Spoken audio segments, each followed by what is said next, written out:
नमस्कार दोस्तों, स्वागत है आपका मेरे चैनल गृह लक्ष्मी में। आज मैं आप लोगों को बताने वाली हूँ मार्गशीर्ष पूर्णिमा कब है।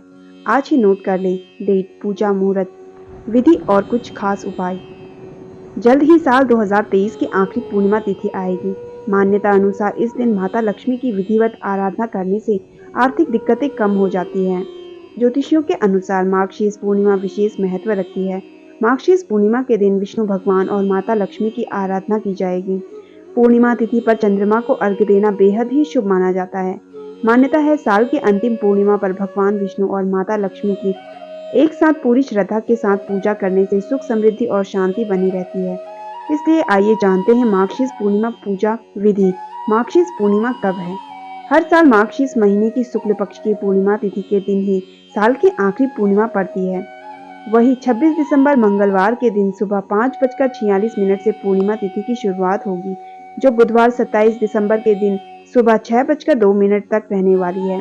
उदया तिथि के अनुसार साल की आखिरी पूर्णिमा यानी मार्गशीर्ष पूर्णिमा 26 दिसंबर को मान्य होगी और इसी दिन पूर्णिमा व्रत और दान भी किया जाएगा। साथ ही जानेंगे पूर्णिमा पूजा विधि। मार्गशीर्ष पूर्णिमा के दिन पूरे विधि विधान से लक्ष्मी नारायण की साथ में पूजा करनी चाहिए। इस दिन विष्णु भगवान को पीले रंग के फल फूल और वस्त्र चढ़ाना चाहिए और लक्ष्मी माता को गुलाबी या लाल रंग के फूल और श्रृंगार का सामान चढ़ाना चाहिए। वही मार्गशीर्ष पूर्णिमा के दिन सत्यनारायण की कथा पढ़ना पुण्यदायक माना जाता है। मार्गशीर्ष पूर्णिमा तिथि के दिन ब्रह्म मुहूर्त में नदी में स्नान करने का विशेष महत्व माना जाता है। वही अगर आप नदी में स्नान नहीं कर सकते तो नहाने के पानी में गंगा जल मिलाकर घर में ही स्नान करें।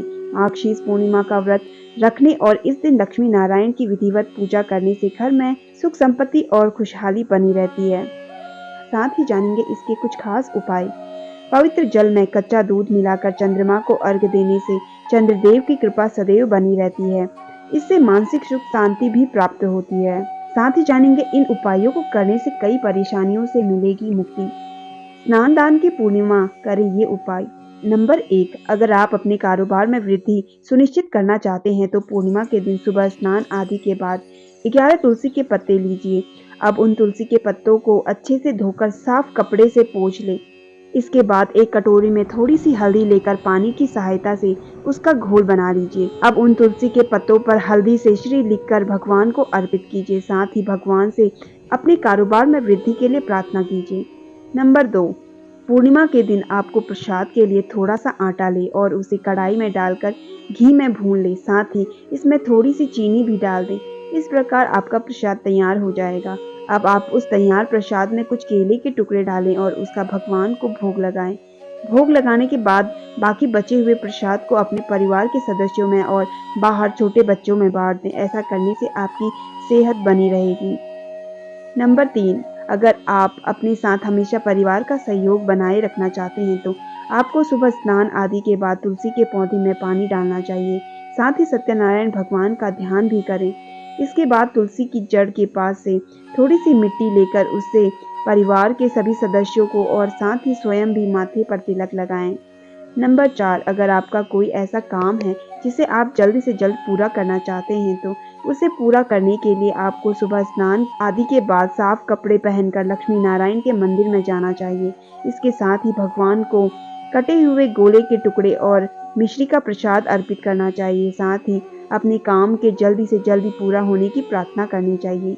नंबर 5, अगर बिजनेस को लेकर आपका पार्टनर आपकी कोई बात नहीं मान रहा है, सिर्फ अपने डिसीजन आप पर थोप रहा है, तो ऐसी सिचुएशन को ठीक करने के लिए आज के दिन आपको नारायण के मंत्र का जाप करना चाहिए। मंत्र इस प्रकार है, ओम नमो भगवते नारायणाय का मंत्र जाप करना चाहिए। नंबर 6, सुबह स्नान आदि के बाद थोड़ी सी रोली ले और फिर उसमें 2-4 बूंदे घी डालनी चाहिए। अब घी और रोली को अच्छे से मिला लीजिए। इसके बाद इस रोली से अपने घर के मंदिर के दोनों तरफ स्वास्तिक का चिन्ह बनाएं। नंबर 7, अगर भाई बहनों के साथ आपके रिश्ते कुछ ठीक नहीं चल रहे हैं तो उनके साथ रिश्तों में मिठास घोलने के लिए पूर्णिमा के दिन आपको दूध चावल की खीर बनानी चाहिए। साथ ही उसमें 1-2 तुलसी के पत्ता भी डालना चाहिए। यहाँ ध्यान रखिए कि तुलसी के पत्ते को साबुत ही खीर में डालना है, ना कि तोड़कर। अब इस खीर का सत्यनारायण भगवान को भोग लगाएं। भोग लगाने के 10 मिनट बाद उस खीर का प्रसाद के रूप में अपने भाई बहनों को खिला दें और थोड़ा सा प्रसाद खुद भी खा लें।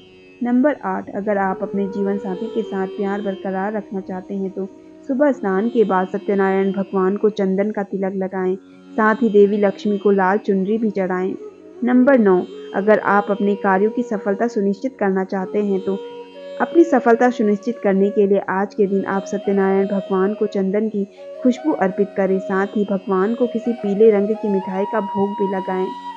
नंबर 10, अगर आप अपने घर परिवार को और खास लोगों को हमेशा खुश देखना चाहते हैं तो आज के दिन सुबह स्नान आदि से निर्मित होकर सत्यनारायण भगवान की विधि पूर्वक पूजा करें। पूजा के बाद हाथों में पीले रंग का पुष्पांजलि लेकर भगवान को अर्पित करें। तो दोस्तों, ये थे कुछ पूर्णिमा के खास उपाय। कैसे लगे आपको कमेंट करके ज़रूर बताइए।